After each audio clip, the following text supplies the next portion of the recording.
It was March 12, 2025, and my phone rang with a call that froze my blood. The bank teller said, "Your wife is here with a man who looks just like you." I knew in that moment, everything I thought I had was about to be ripped apart. And I wasn't going to go down quietly. Hit subscribe if you believe life always finds a way to balance the scales. Because this story proves it. It was March 12, 2025. A Wednesday that started like every other quiet weekday in my life. The kind of morning where nothing feels urgent until everything suddenly is. I was halfway through my second cup of coffee, staring out the kitchen window at the bare branches in our backyard, thinking about nothing more serious than whether I'd have time to hit the gym after work. That's when my phone buzzed on the counter. An unfamiliar number. I almost ignored it. I answered without much thought, my voice still flat with sleep. The woman on the other end sounded nervous, trained to be polite but clearly shaken.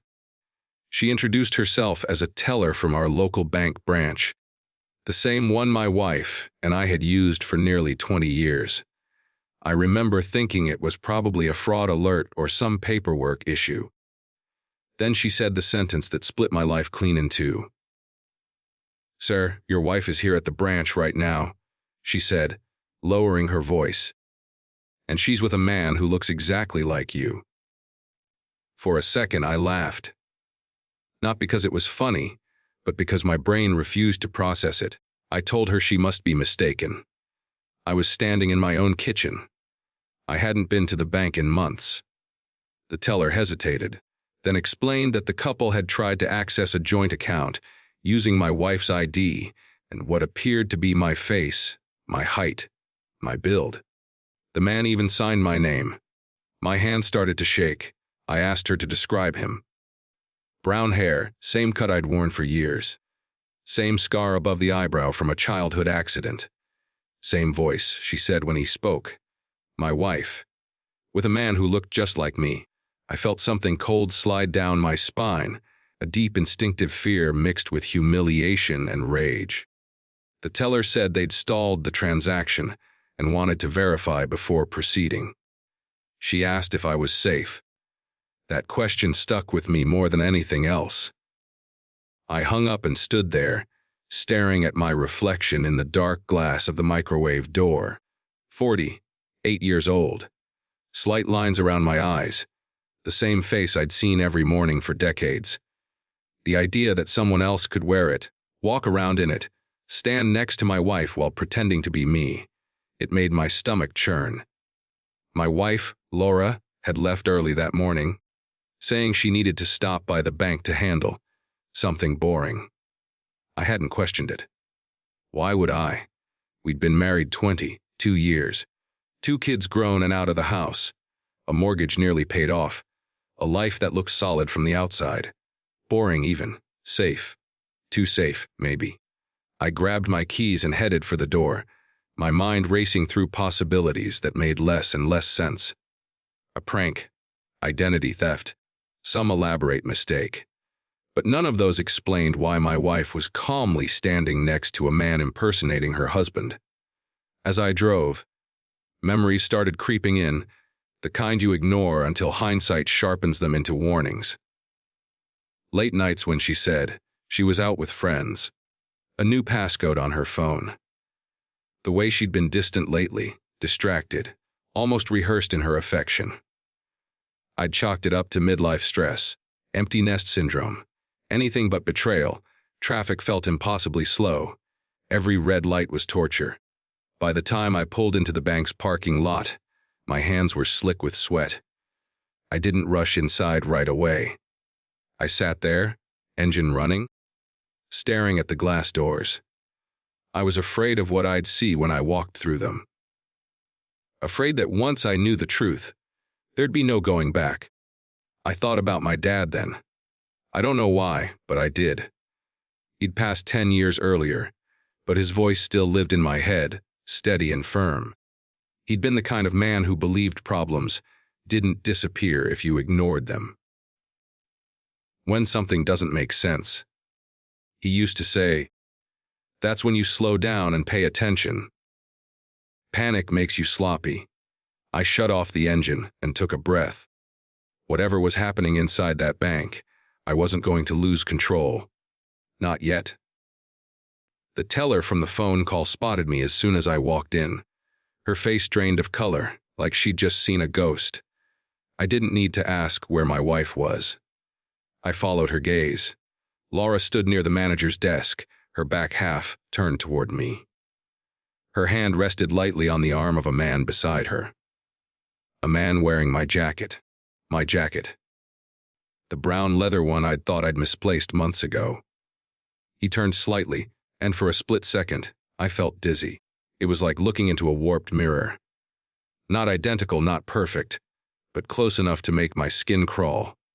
Same posture, same confident half, smile I used to wear before life taught me caution. Laura laughed at something he said. She laughed? The sound hit me harder than any punch could have.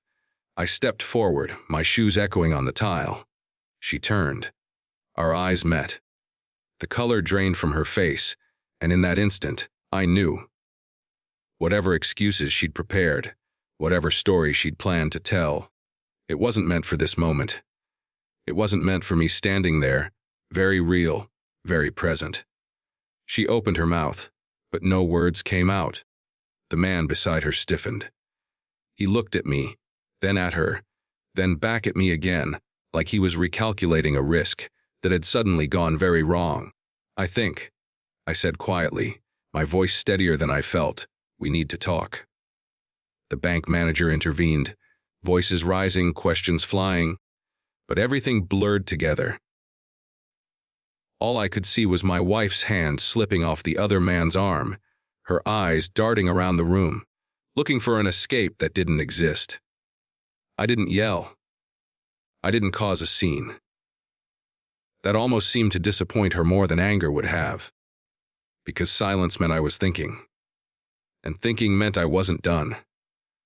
As security escorted the man away for questioning, he glanced back at me, a strange look in his eyes, not fear, not guilt, but something closer to confidence. Like he knew something I didn't. Laura finally spoke as we stood there alone.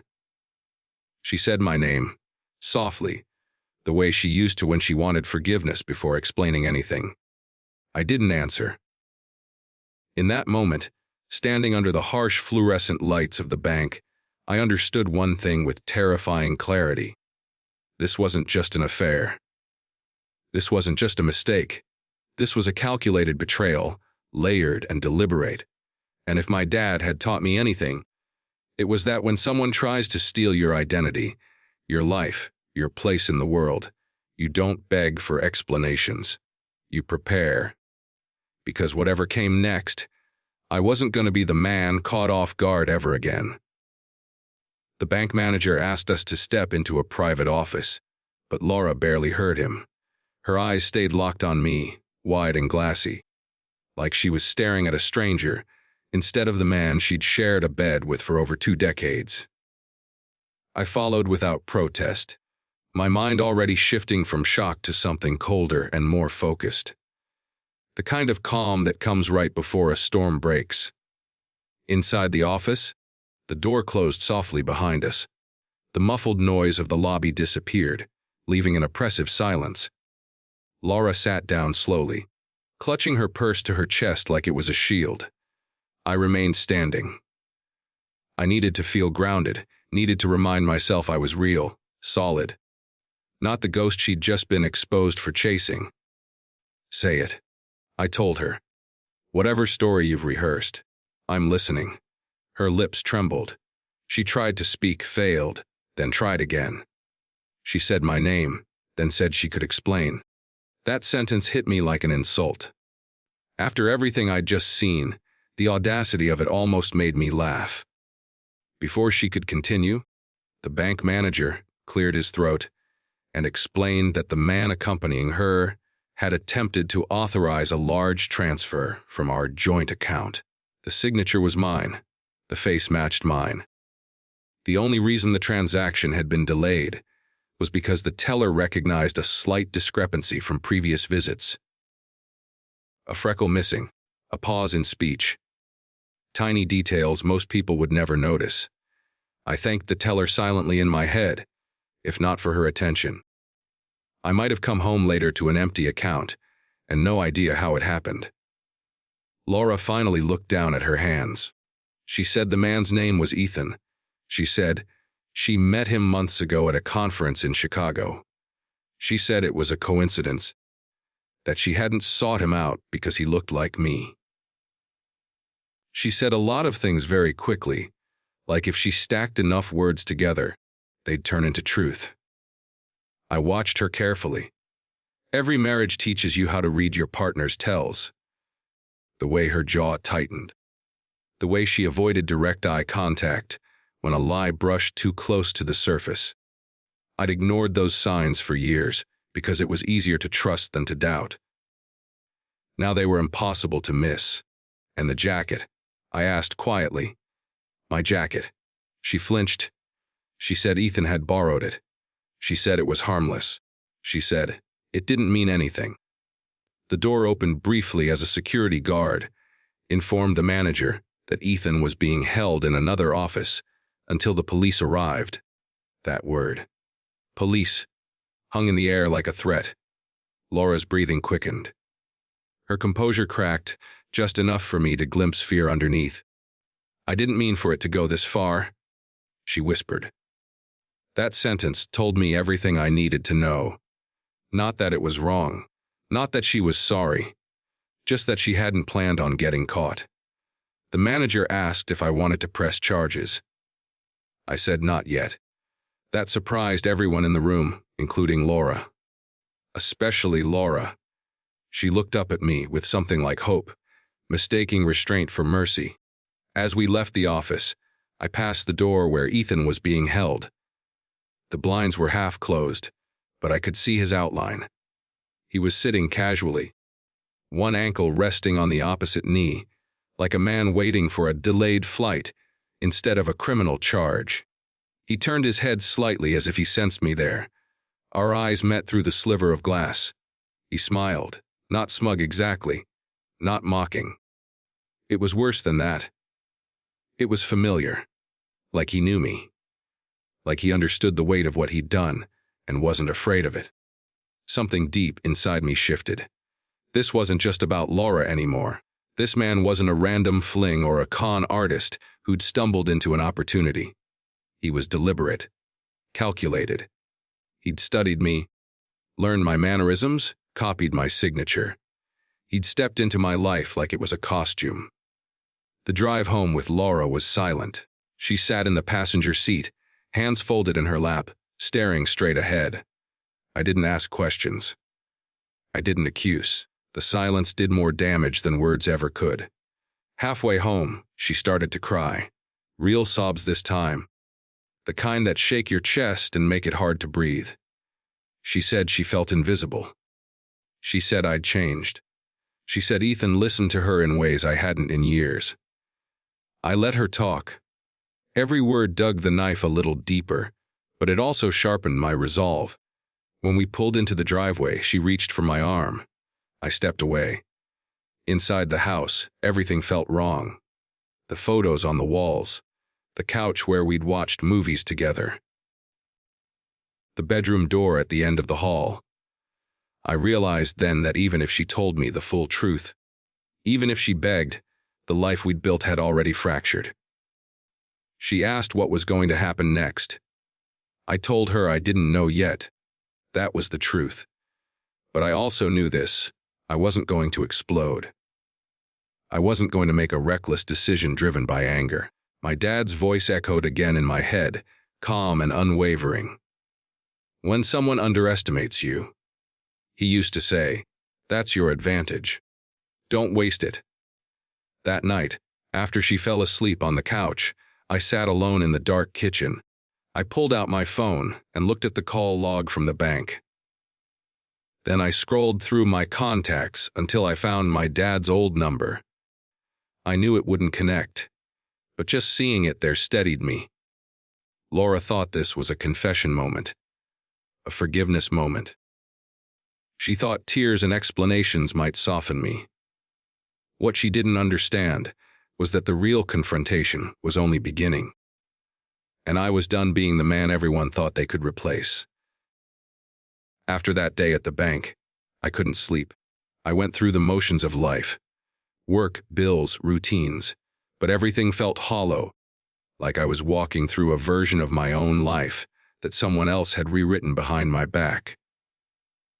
The image of her standing there, so calm, and that man, so unnervingly like me, replayed endlessly in my mind. I kept thinking I should have reacted differently, shouted, grabbed her, demanded answers. But the truth was, I had held myself back because I was still trying to process the impossibility of it all. By the time evening rolled around, I was pacing the kitchen, my phone on the counter, memories of my dad creeping into every thought. He had always been a man who studied his enemies quietly, who never let anger dictate action. Revenge, he once said, wasn't about haste. It's about precision. Hit when the moment is perfect, not when the moment is convenient. I had laughed then, thinking he was being dramatic. Now I realized how much he understood life and betrayal. I started going through our house with new eyes, searching for clues. Her phone was locked, as always, but there were subtle signs everywhere. A small stack of receipts from cafes I'd never visited. A few messages that peeked through notifications she'd carelessly left open. Nothing concrete, nothing that could be legally useful yet, but enough to show me that this wasn't a one-time lapse. It was deliberate, and it had been going on longer than I wanted to admit. I dug out an old box of papers my dad had left me after he passed. Things he'd kept for me, things I had never understood the importance of. There were letters, journals, even a few old accounts of times when he'd outsmarted people trying to cheat or take advantage of him. The more I read, the more I felt his presence in the room. It was as though he was sitting next to me, whispering strategies, cautioning patience, telling me not to rush. That calm clarity gave me a strange sense of power. I wasn't helpless. I could respond, and I would respond on my terms.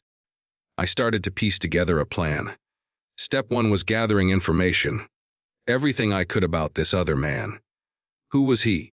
How did he come into our lives? How far had they taken this deception? I couldn't rely on chance. I needed details, evidence, and above all, control. I spent the next few days discreetly watching, listening, and tracking patterns. I discovered he showed up at places I didn't expect, sometimes before her, sometimes after, and always in a way that suggested coordination. It was like they were performing a routine, meant to be unseen by me, but planned to perfection. The anger that had once bubbled inside me started to shift into focus. Rage without direction is self-destructive. My dad had taught me that too. I realized I could use their overconfidence against them. They assumed I was clueless, that I wouldn't notice, that I would react emotionally rather than strategically. That assumption was their first mistake. I would use it to my advantage. I created a mental map of their likely habits, pinpointing moments when the man would be alone, when she would be most vulnerable to being observed.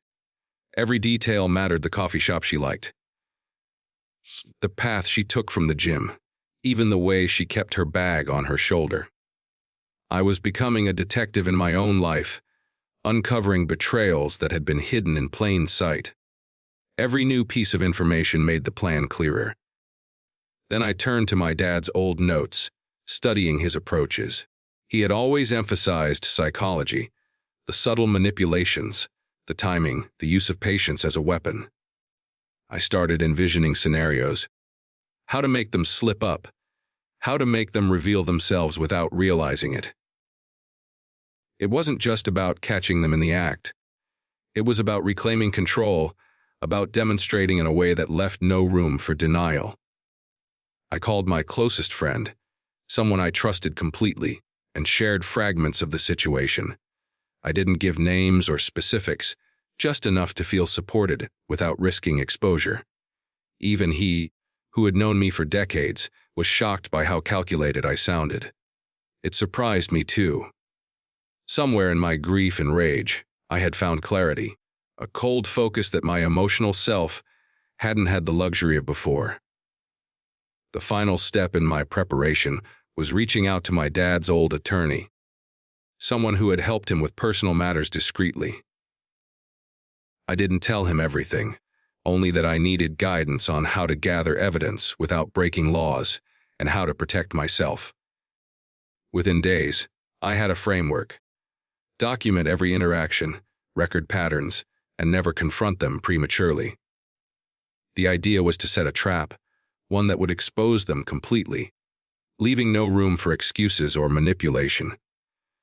Sitting in my study that night, the house silent except for the ticking clock, I felt a strange sense of anticipation.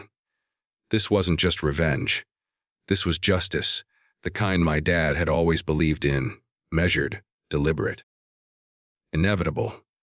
I imagined the moment when I would finally have them where I wanted them, when the deception would crumble and the truth would be undeniable. For the first time since the bank call, I felt calm. I wasn't consumed by panic anymore. The anger had transformed into strategy. I wasn't just reacting, I was planning, thinking 3 steps ahead, using every lesson my father had left me. I knew the road ahead would be difficult, fraught with emotional peril and unexpected surprises. But I also knew that when the time came, I would strike with precision. The betrayal had cut deep, but it had also awakened something dormant in me, a clarity of mind, a sharpness of purpose that had nothing to do with emotion and everything to do with reclaiming what was mine. I looked at the photographs on my desk, my family, my life before this nightmare, and for the first time in days, I felt the flicker of something resembling hope. Not naive hope, a calculated hope that came from understanding the situation fully, from knowing that with patience, preparation, and strategy, I could turn the tables completely. I spent the rest of that night outlining contingencies. Every move they made, every potential risk, every possible reaction was mapped in my mind. I knew it would take time. I knew mistakes could be made, but I also knew that no one in my life would ever underestimate me again. Not her, not the man who dared mimic me, not anyone. And in the quiet of that night, as the city slept and the world carried on unaware of the storm brewing in a suburban home, I made a silent promise to myself. I would see this through. I would uncover the truth. And when the moment came, they would realize that the man they thought they could deceive had already anticipated their every step. The path to revenge was set, and it began with preparation, patience, and the careful use of every lesson my father had ever taught me. It would not be easy. It would not be immediate. But it would be unstoppable. My dad showed up at my place just after sunrise, the way he always used to when something mattered. He hadn't changed much over the years. Same steady posture, same calm eyes that missed nothing. When I told him everything, from the bank call to the man who wore my face, he didn't interrupt. He just listened, nodding slowly, letting the silence do its work. When I finished, he exhaled through his nose and said the one thing I didn't expect. "They're sloppy," he said. "People who think they're clever always are." That was when the plan truly took shape. Dad believed in pressure, not force. In letting people reveal themselves, while thinking they were still in control. He helped me see the patterns I'd missed, the small tells that gave them away. The double had confidence, because he thought he'd already won. My wife had comfort, because she thought she could talk her way out of anything. Together, they believed the story was theirs to control. That made them predictable. We started with the bank. Dad knew a retired compliance officer who owed him a favor. Within days, we had confirmation that the man had attempted to access not just our joint account, but a line of credit opened in my name months earlier. He hadn't gotten far, But he'd been testing boundaries. Testing me. That was the first crack in their armor. Next came timing. Dad insisted that revenge without witnesses was wasted. The truth, he said, hits hardest when it's undeniable and shared. We decided to let them believe everything was normal. I acted distracted but cooperative at home. I didn't confront her. I didn't accuse. I even apologized for being distant. The relief on her face was immediate, and that told me everything I needed to know. Meanwhile, Dad and I built the trap. We scheduled a meeting with the bank under the pretense of consolidating assets. Laura jumped at the chance. She even suggested inviting myself to sign paperwork in case I was busy. She didn't realize how perfectly that played into our hands. The bank manager agreed, and this time compliance was involved, quietly, thoroughly. The day of the meeting, Dad sat in the lobby pretending to read a newspaper. I arrived separately, entering through a side door. Laura walked in with him, the other me. Confident, relaxed, her hand brushing his arm the same way she used to brush mine. Watching that from behind the glass made my jaw tighten, but Dad caught my eye and gave a barely perceptible shake of his head. Not yet. When the manager asked for verification, the double stepped forward smiling. He presented ID. Good, but not perfect. That's when the questions started to change. Voice verification. Security prompts only I would know. Dates. Details. His smile faltered. Laura stepped in, trying to smooth things over, but the room had shifted.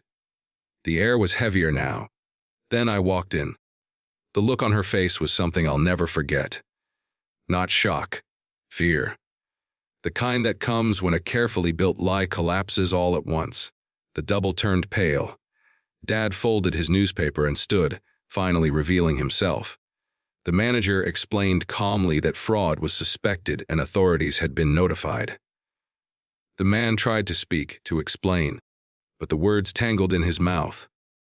Laura cried, reaching for me, swearing it wasn't what it looked like. Dad stepped between us, his voice low but unyielding. "Save it," he said. "You've said enough already." They were escorted out separately. The double in handcuffs. Laura in tears, surrounded by eyes that no longer believed her. I felt no triumph in that moment. Just a deep, steady release, like a knot finally coming undone. Outside, Dad put a hand on my shoulder. "You didn't rush," he said. "You didn't blink.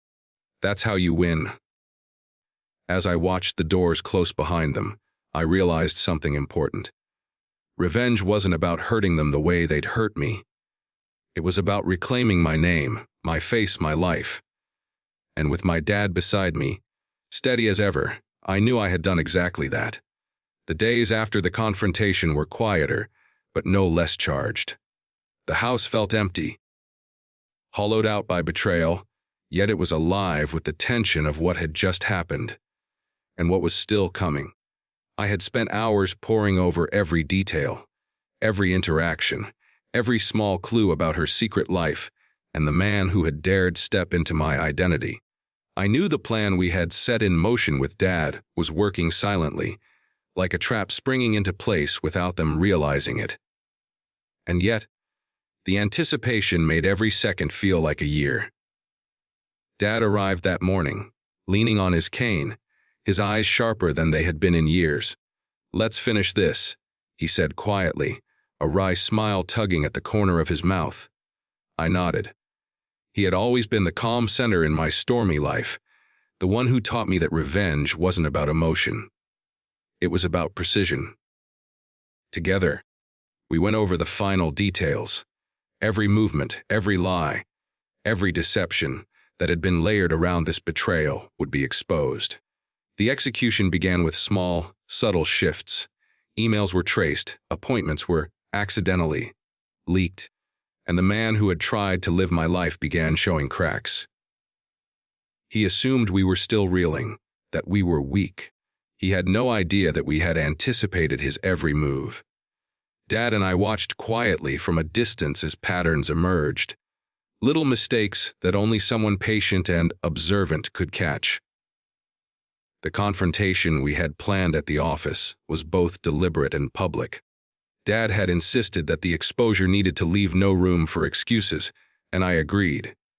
The man and my wife arrived, unaware that cameras had been discreetly set up and witnesses subtly positioned.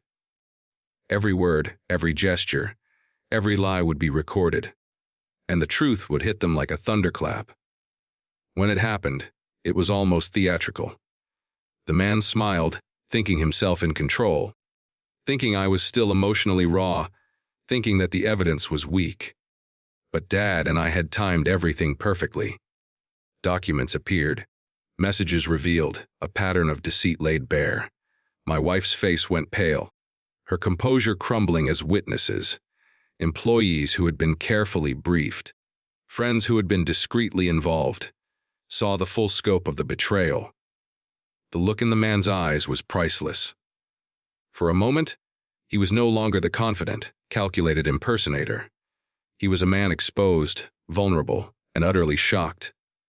Every plan he had counted on, every assumption he had made about my inaction, had been dismantled with careful precision. And then there was my wife.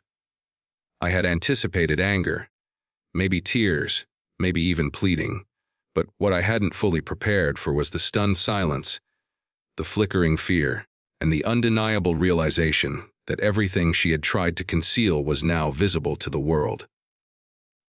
Dad leaned close and whispered, "Patience, let them see it themselves." The rest of the day unfolded with a strange mix of tension and relief. She tried to speak, to justify, to twist the narrative, but every word was met with evidence that left no room for deception. I stayed composed, calm, collected, something I hadn't felt since the first call from the bank. This wasn't about rage anymore. This was about control, about reclaiming my life and dignity. By evening, the situation had reached its inevitable conclusion. The man was gone, removed formally by authorities, and my wife was left facing the consequences of her actions in a way that was undeniable. There was no reconciliation yet, no apology that could undo the months of deceit. But there was clarity. The chaos she had tried to create had been stripped away, and I was left standing, whole and intact, with Dad by my side. As we drove home, the silence between us was comfortable. Dad didn't need to say much. The pride in his eyes said everything. "You did well," he said simply. "You stayed steady, focused, and smart. That's how it's done." I nodded, feeling a strange mix of exhaustion and triumph. When I stepped inside my home, the quiet was different now, not oppressive, but reflective. The battle was over, at least for the moment, and I had emerged not just unbroken, but stronger. The betrayal had been devastating, but the plan had worked, and the lessons my dad had imparted had guided me through the storm. I knew the road ahead wouldn't be easy. Trust had been shattered, relationships forever altered, and healing would take time. But in that moment, I felt a sense of closure, a quiet satisfaction that justice, measured and precise, had been served. And as I looked at the photographs of my family, at the memories we had built long before deceit crept in, I realized that even in betrayal, there was a way to reclaim strength, dignity, and life itself. That night, as the house finally settled into a calm rhythm, I reflected on everything that had happened. The shock, the betrayal, the planning, and the execution, all of it had led to a truth that was impossible to ignore. And though the scars would remain, the victory was real, tangible, and undeniable. I sat back, letting the weight of the past weeks fall away, and felt the quiet pride that only comes from knowing you've faced betrayal head on and emerged with clarity, strength, and a sense of justice that was fully your own. The storm had passed, but I had survived, stronger and wiser, with my father's guidance echoing in my mind. Precision beats emotion every time. And for the first time in months, I truly believed him.